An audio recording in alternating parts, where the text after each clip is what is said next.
E aí, pessoal, tudo bem? Como é que vocês estão?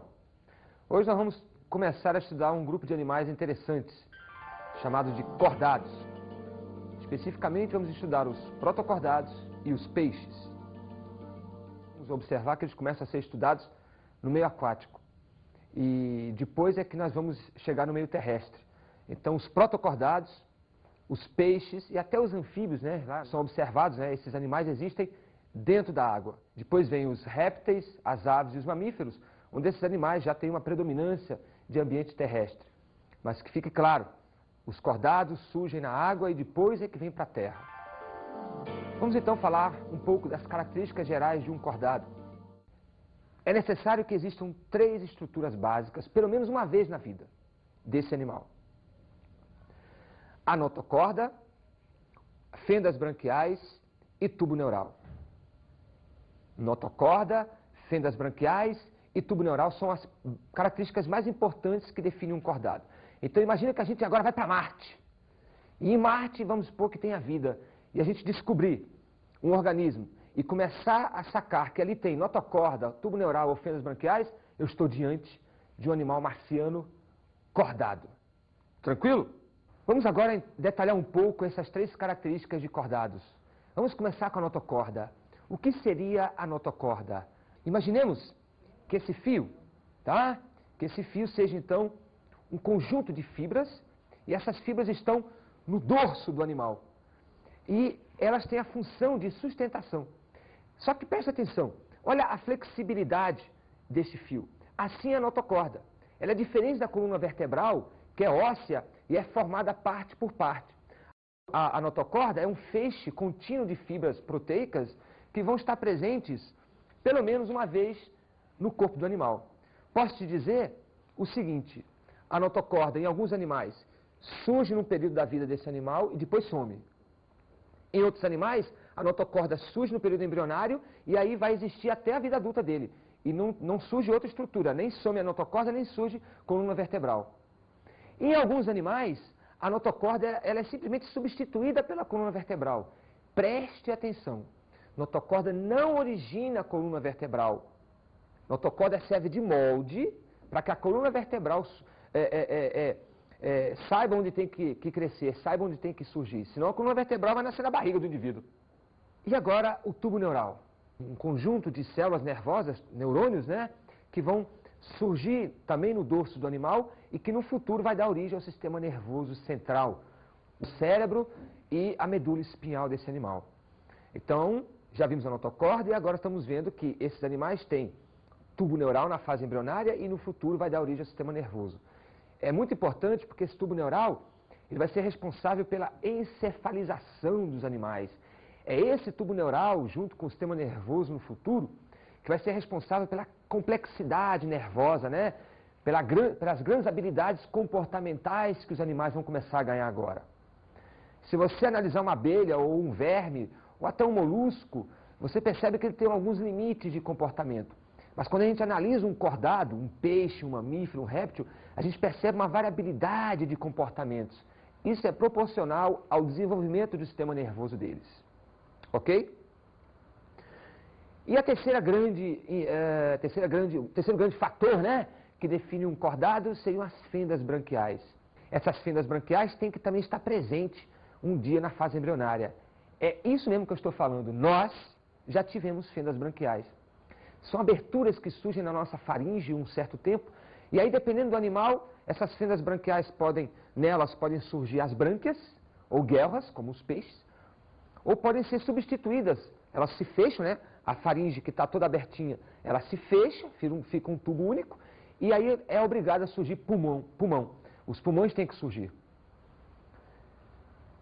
Tranquilinho? Outras características que definem cordado, ou que estão presentes nos cordados, melhor assim, é que eles têm simetria bilateral. São raros os cordados que não têm simetria bilateral. Exemplo, as assídeas, nós vamos ver aí, que é um protocordado, na fase adulta ela perde um pouco a simetria, fica um pouco amorfa, não dá para classificar. Mas de um modo geral, os cordados têm simetria bilateral. É como se me cortasse ao meio e eu tenho lado direito e esquerdo muito parecidos. Também são classificados como deuterostômios. O que significa dizer deuterostômios? O tubo digestivo nosso é completo, com boca e ânus. Mas esse tubo digestivo se forma no período embrionário. Então, no período embrionário, existe um orifício. Esse orifício chama-se blastóporo. E lá no embrião, o blastóporo, que é esse buraquinho que está se formando, se ele der pela primeira vez origem à boca, o animal é chamado de protostômio. Mas se esse buraquinho der origem pela primeira vez a um ânus, esse animal vai ser deuterostômio. Nós somos deuterostômios, nós os cordados. Tá? Nosso primeiro orifício que surgiu foi o ânus e não a boca. Tranquilo? Os cordados também são triblásticos, têm os 3 folhetos embrionários, e também celomados. Vamos agora classificar os cordados. Os cordados são divididos em dois grupos importantes. Os protocordados e os eucordados. Os protocordados é onde estão os cordados invertebrados. Eles não têm coluna vertebral e dependem ou não da presença da notocorda durante a vida deles. São protocordados, com certeza, os cefalocordados, onde está o anfíoxo, e os urocordados, onde estão as acídeas. E aí tem uma briga. Alguns pesquisadores dizem que os hemicordados pertencem ao grupo dos cordados, e outros já retiraram os hemicordados do grupo dos cordados, e os hemicordados passaram a ser um novo filo. Filo hemicordata e filo cordado. Nós vamos colocar os hemicordados ainda de modo clássico, junto com os cordados.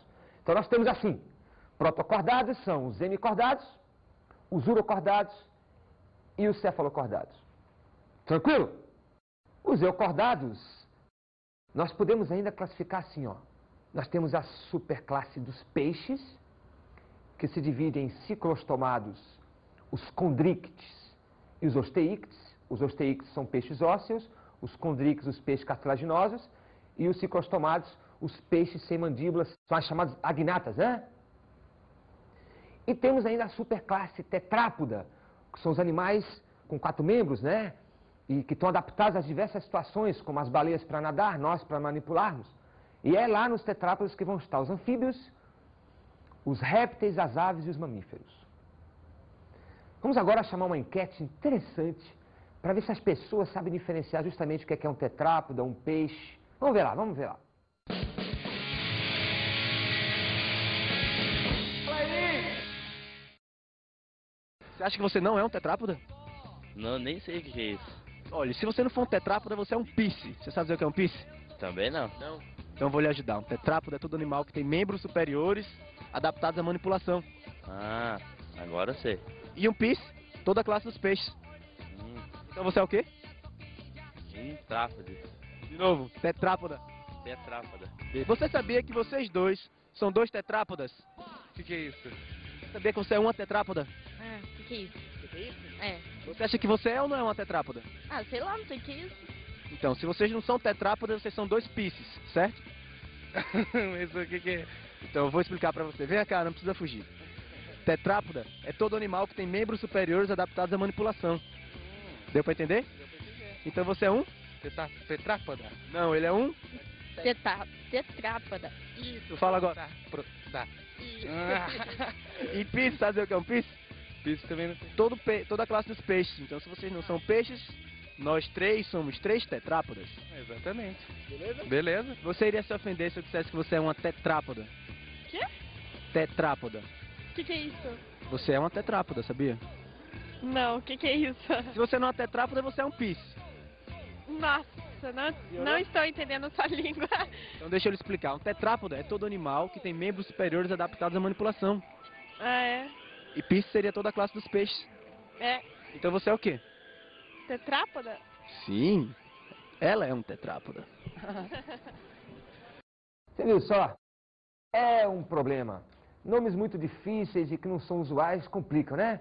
Então eu tenho que deixar claro isso. Somos realmente um tetrápoda, só que nossos membros superiores estão adaptados à manipulação.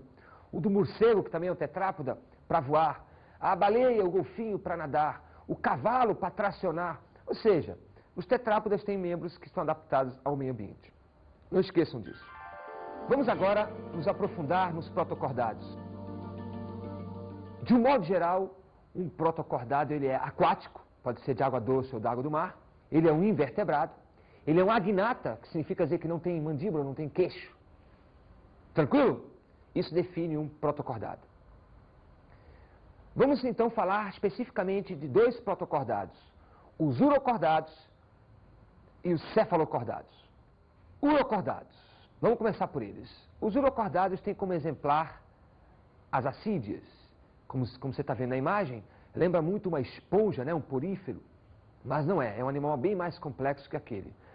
As assídeas são animais de pequeno porte, né, são pequenininhas, geralmente se encontram nos recifes de corais, junto com os selenterados, então foi uma comunidade interessante.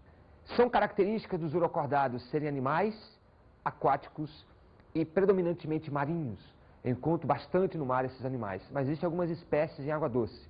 Mas a grande característica de um urocordado é a presença de uma túnica, né, de um revestimento externo à base de celulose. Por incrível que pareça, é isso. A celulose que está presente nas células vegetais vai agora também estar compondo a túnica, né, esse esqueleto externo dos tunicados. Tranquilo? Por isso eu posso chamar as assídeas, ou eu posso chamar os urocordados de tunicados. Esses animais apresentam também como estrutura característica duas aberturas, uma que entra a água e outra que sai a água, chamada de sifão inalante e sifão exalante.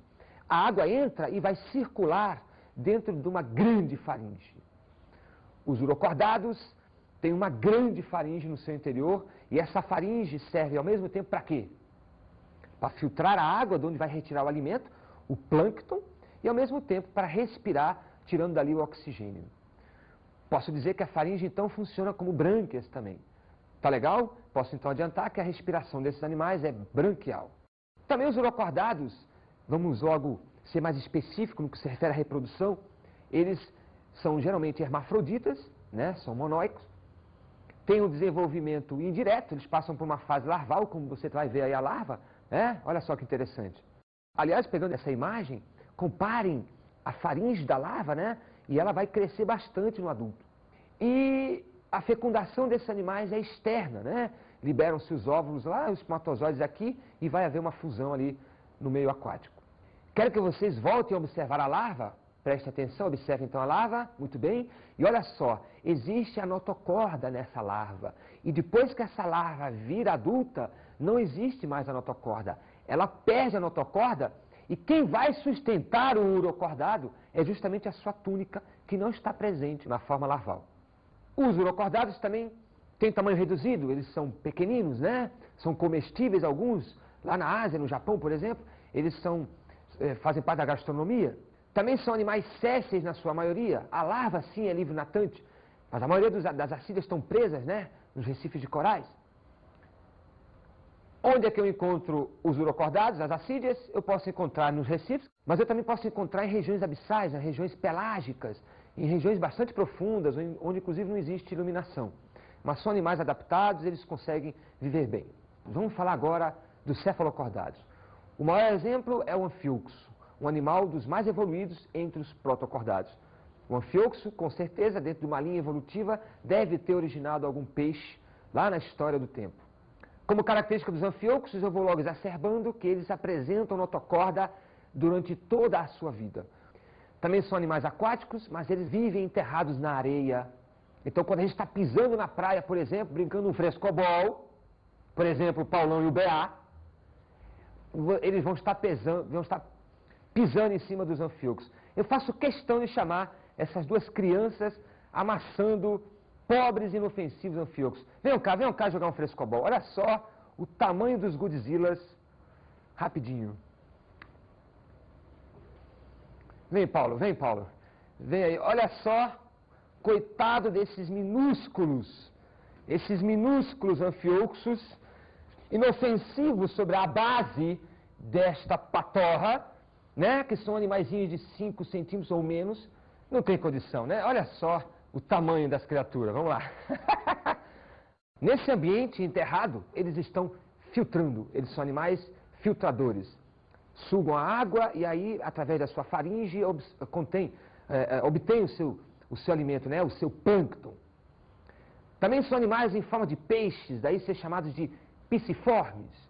Vejam, pisciformes, provavelmente na história do tempo da vida, eles devem ter originado, né, um ramo deles deve ter originado os peixes. E aí uma característica muito interessante dos cefalocordados, que é a presença da musculatura em V, permitindo uma grande mobilidade desses animais. Essa musculatura em V vai ser responsável no futuro pela origem de vários tipos de músculos nos cordados mais superiores. Também são animais de vida livre, não conhecemos nenhum cefalocordata parasita. Livre quer dizer que não causam problemas para nenhum outro animal. Veja essa imagem aqui para a gente resumir o que estamos falando. Olha só, temos aqui a notocorda, tá? Que vai permanecer durante toda a vida. Temos em cima o tubo neural, que depois vai dar origem ao sistema nervoso. Interessante ver a grande faringe, que é um pouco menor já do que os urocordados, mas é uma faringe que vai ter função filtradora e de respiração. A boca cheia de cílios, que vai servir para capturar o plâncton mais do que a água. Então vai entrar água aqui e aí os cílios já fazem uma parte da filtração e o restante vai acontecer na faringe. E a musculatura em V, essa musculatura é muito característica desses animais, que são animais um pouco transparentes, então a musculatura fica bem evidente. Tranquilo? Então isso define um cefalocordado. Para terminá-lo, vamos falar um pouquinho da sua capacidade de reprodução. Esses animais, eles são dioicos, têm sexos separados. A fecundação deles é externa, ou seja, eles liberam seus óvulos e os espermatozoides vão ser fecundados em ambiente externo. E eles apresentam, na maioria das espécies, desenvolvimento indireto, ou seja, passam por uma forma larval.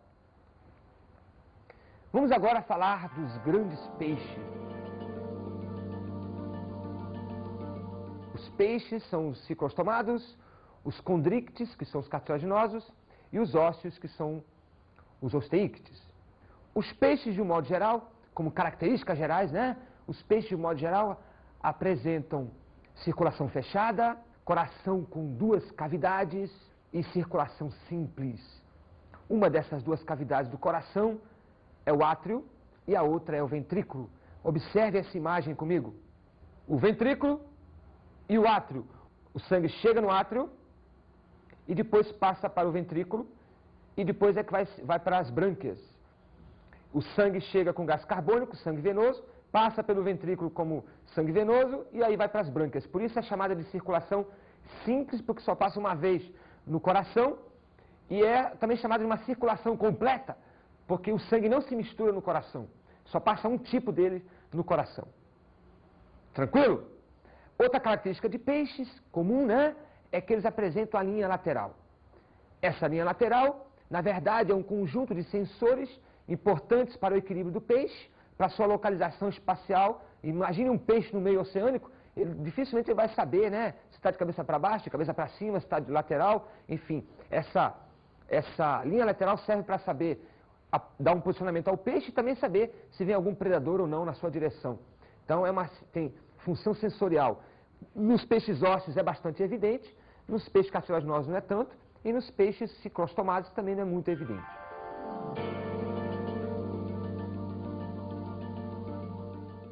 Vamos agora falar dos ciclostomados, os peixes agnatas. O maior exemplo dos peixes ciclostomados são 2, a lampreia e a feiticeira. A lampreia é um animal de água doce e a feiticeira é um animal de água salgada, um animal marinho. Ambos são parasitas, eles adoram parasitar outros peixes. E aí tem uma imagem mostrando, por exemplo, um peixe com 2 lampreias sugando sangue, né? São animais hematófagos. Se estão sugando é porque tem uma ventosa, então a boca dos ciclostomados, ela é a sua principal característica, não tem mandíbula, mas tem ali uma ventosa. Lembra da tênia? Pois é, essa ventosa vai servir para fixar o animal e depois esse animal começa a raspar, a superfície do peixe e dali vai começar a sangrar e ele começa então a beber o sangue ali. Uma outra característica é a presença da tiflossole, uma espiralização do intestino, um dobramento do intestino, da parede interna do intestino, para que o alimento demore a passar no intestino, já que o intestino é retilíneo. Então imagina se a lampreia tivesse o intestino retilíneo e comesse um quiabo. Mal entrar já ia sair. Assim não, a tiflossole parece um saca-rolhas, né? E o alimento, então, ele vai conseguir demorar um tempo ali, e é o tempo que vai ser absorvido, né? A digestão, então, vai demorar um pouquinho, e a absorção vai acontecer. Outra característica interessante é que os ciclostomados apresentam 7 pares de arcos branquiais. Grava isso. Sabe por quê? Porque no próximo peixe que nós vamos ver, que são os cartilaginosos, eles vão apresentar 5 pares de arcos branquiais. E nos ósseos, que são os últimos, eles vão apresentar 4 pares de arcos branquiais. Então perceba que conforme o animal vai se tornando mais evoluído no sentido estrutural, ele vai necessitando menos de arcos branquiais. Mas é que, na verdade, esses arcos branquiais vão ganhando mais vasos sanguíneos e vão melhorando a sua absorção de gases. Então não precisa de tantos, porque aumenta a eficiência. Predominam os dioicos, ou seja, animais que têm sexos separados.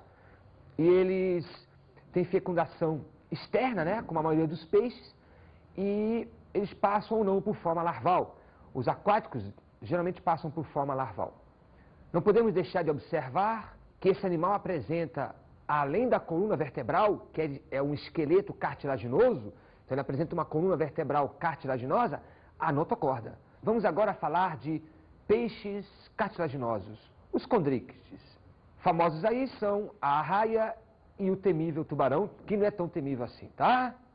Esses animais, como o tema já diz, eles são animais que têm o esqueleto totalmente formado de cartilagem. Não existe nada a não ser cartilagem.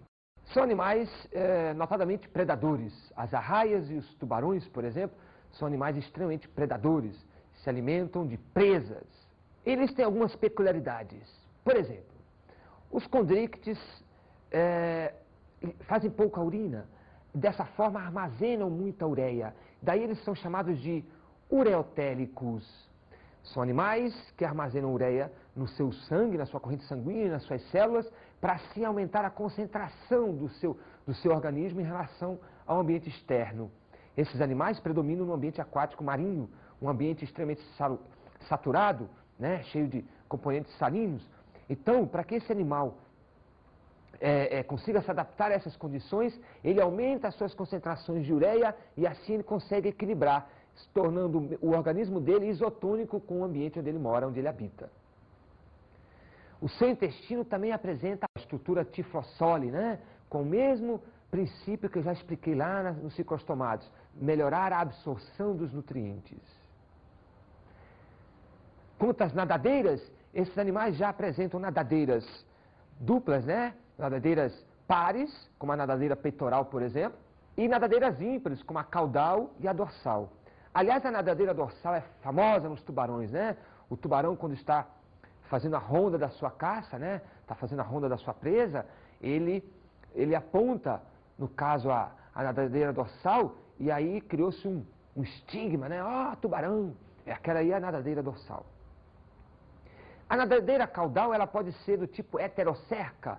Heterocerca significa dizer que ela tem diferenças. Quando você olha a nadadeira de um tubarão caudal, a parte superior é maior que a inferior. Então, hétero, nadadeira diferenciada. Uma curiosidade, os tubarões têm um dos melhores sistemas imunológicos da natureza. O tubarão não fica doente. Além dessa característica imunológica, outras fazem do tubarão um animal perfeito. Eu sou apaixonado pelos tubarões. Eles são verdadeiros tanques de guerra, perfeitas máquinas de matar, atacar, verdadeiros predadores. O corpo deles é revestido por uma malha de aço, e o componente dessa malha de aço são escamas chamadas de placoides. A escama placoide é muito pequenininha e ela tem uma direção, tá? E ela lembra muito o dente. Olha o componente da escama placoide: a dentina, o esmalte e a polpa. Isso faz com que essa escama tenha vida própria, né? Como se fosse um dente mesmo. O tubarão tem um sistema sensorial ligado a essa escama. Quase nada perfura essa couraça, vamos dizer assim, cheia de escamas placoides. Perfeito. Além disso, o tubarão apresenta, quanto ao seu sistema respiratório, 5 pares de arcos branquiais. Esses 5 pares de arcos branquiais, ou seja, 10 brânquias, estão 5 em cada lado, e a gente consegue, quando vê um tubarão, nós conseguimos ver as fendas branquiais. qualquer criança que for desenhar um tubarão, ela pode não desenhar direitinho o tubarão, mas as fendas, as 5 fendas em cada lado, elas são bem desenhadas. Isso é marca registrada dos tubarões. Esses peixes não apresentam bexiga natatória, que é aquela estrutura que a gente vai ver daqui a pouco nos peixes ósseos, responsável pela sua flutuação. Os peixes cartilaginosos optaram pela seguinte estratégia. O esqueleto deles é leve, que é de cartilagem. Beleza? Eles aumentaram a oxigenação do sangue, então tem mais ar diluído no sangue. E aí, esse animal, então, não precisou da sua bexiga natatória. Então, não existe bexiga natatória nos peixes cartilaginosos. Não tem função alguma. Também são chamados de gnatostomados, porque eles são animais que apresentam mandíbula. Então, preste atenção. Até os peixes cartilaginosos não existia mandíbula nos cordados. Vai surgir mandíbula, queixo, né, nos peixes cartilaginosos e depois vai avançar por todos os outros animais até chegar nos mamíferos. E esse queixo faz dos futuros cordados grandes predadores e grandes comedores. Quanto à reprodução, existe uma peculiaridade. Vamos falar, né, do nosso tubarão. O tubarão apresenta pênis. Esse pênis, na verdade, é um órgão que surgiu por transformação de uma das suas nadadeiras ventrais. Esse pênis, então, permite com que os tubarões tenham uma cópula e uma fecundação interna. Dessa fecundação interna, então, vão surgir tubarõezinhos. E esses tubarõezinhos vão sair direto do tubarão-mãe e já saem com as características de um tubarão, e não um ovo. Então, essa situação, né, esse fenômeno define os tubarões, ou define os peixes cartilaginosos como sendo vivíparos. Nós somos vivíparos, porque a mulher, né, libera um bebê já com formas humanas. Mas existem também os ovíparos, por exemplo, que são os outros peixes ósseos, que liberam ovos que ainda não estão formados, não têm forma de peixe. Vamos agora chamar um trecho do filme Procurando Nemo, onde vai ficar exemplificada essa variedade de peixes, né? Vamos lá.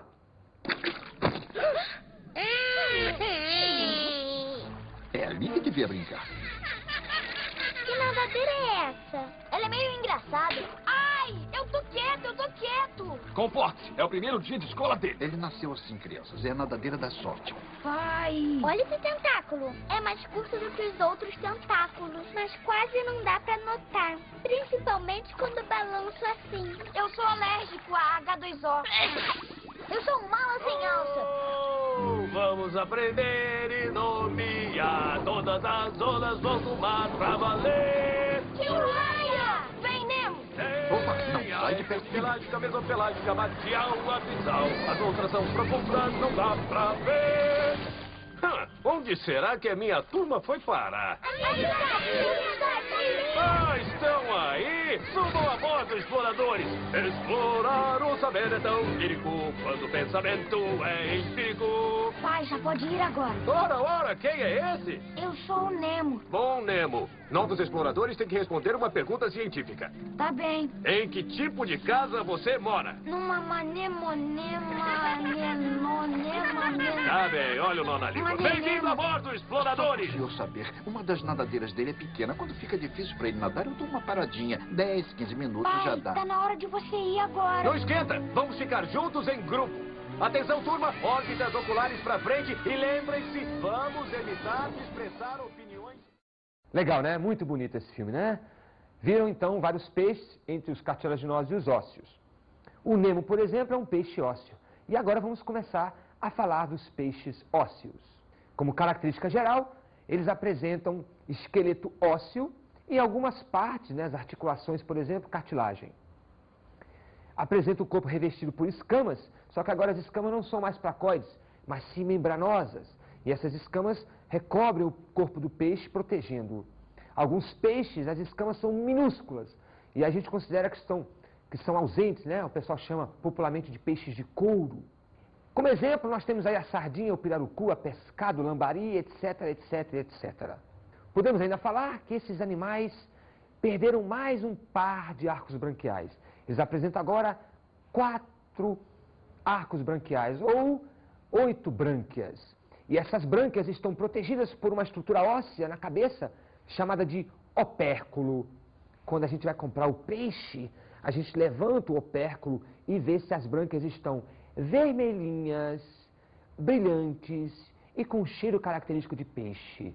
Se não tiver com aquele cheirinho bacana, o peixe está ruim. Esses animais vão apresentar, por exemplo, a bexiga natatória. Já que o esqueleto deles é pesado, eles têm que desenvolver um subterfúgio, né, para se tornarem mais leves. Então a bexiga natatória ajuda esse peixe a subir e a descer. Bexiga natatória é característica de peixe ósseo. Ela está conectada no sistema branquial e no sistema sanguíneo, e dessa forma ela retira o ar do sangue, retira o ar das brânquias, e dessa forma a bexiga natatória se enche e esvazia. Esses peixes também apresentam barbatanas pares e ímpares. Vejam aqui na imagem, nós temos a barbatana dorsal e caudal são barbatanas, a exemplificar, são barbatanas ímpares. E aqui nós temos a barbatana peitoral, que é um exemplo de barbatana par. Essas barbatanas auxiliam o peixe e, no caso da caudal, funciona como leme. A anal também funciona como leme, e assim o peixe direciona onde quer ir. Observe o opérculo, que é onde embaixo estão as brânquias. Vou te chamar agora para tu veres outra imagem, onde a gente vai ver as estruturas internas do peixe, dos casos algumas eu citei. Vem comigo, olha só, esse animal tem o seu coração, bem próximo das brânquias, as brânquias estão aqui citadas, ó, e a bexiga natatória bem exemplificada aqui em azul, né? Essa bexiga é sacular, ela vai encher e esvaziar de ar, o fígado aqui embaixo, e eu quero exacerbar a linha lateral, ó, linha lateral que está cheia de sensores que vão direcionar, manter esse peixe com noção de espaço-tempo no seu meio. Tá legal? Esses peixes também são gnatas, assim como os cartilaginosos. Eles apresentam mandíbula, e essa mandíbula varia muito de acordo com o tipo alimentar do peixe. Essa imagem mostra como é que o peixe consegue respirar. Observem que a água entra pela boca, e essa água vai levando sais diversos, alimento e principalmente o gás oxigênio. E aí a água sai entre o opérculo e as brânquias. E as brânquias, então, através de um mecanismo especializado, conseguem absorver o gás oxigênio por difusão. E é dessa forma, então, que o animal consegue respirar. Ele não engole a água, a não ser a que ele quiser, para matar sua sede, que ele nunca vai sentir. Não podemos esquecer de falar da circulação desses peixes, que é muito parecida com a dos condrictes. Também eles apresentam o coração com duas cavidades, um átrio e um ventrículo. Ela também é simples e ela acontece do tipo completa, o sangue não se mistura no coração. Tá legal? Quanto à reprodução, são dioicos, têm sexos separados, macho e fêmea. Como a maioria dos animais também ósseos, apresentam desenvolvimento indireto. Eles produzem algumas larvas que popularmente são conhecidas como alevinos, muito importante para a piscicultura, né? O mercado de piscicultura.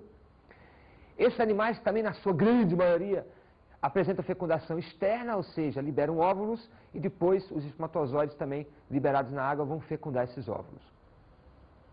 Era isso que nós tínhamos para falar hoje desse mundo maravilhoso, que é o mundo subaquático, onde tem os protocordados e, no caso, os nossos maravilhosos peixinhos.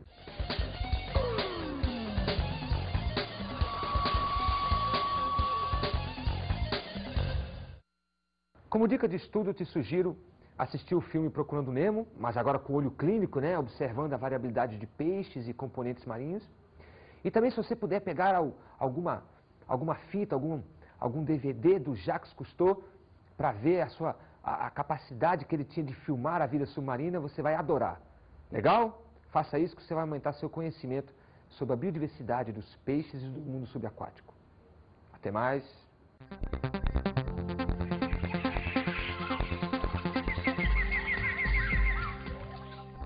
Na aula de hoje, falamos sobre cordados, protocordados e peixes.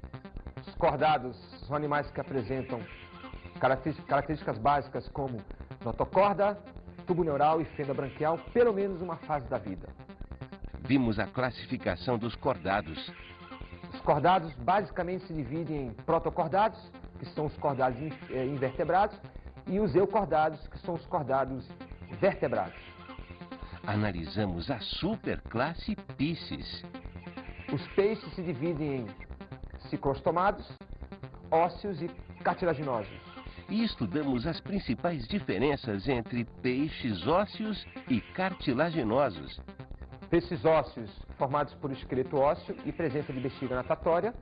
Peixes cartilaginosos formados por esqueleto cartilaginoso e armazenam ureia, são ureotéricos. Bons estudos!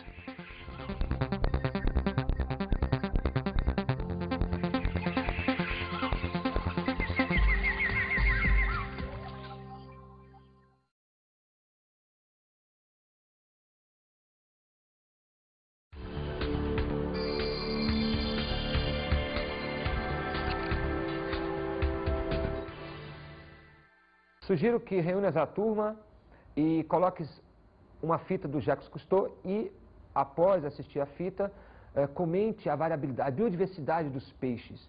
Seria interessante também pegar aquela fita, ou aquele estudo que ele fez na Amazônia, para que os alunos possam comparar os peixes de água doce com os de água salgada. Isso vai ser excelente. Depois peço para fazer um trabalho ou discuto em aberto. Valeu e boa sorte.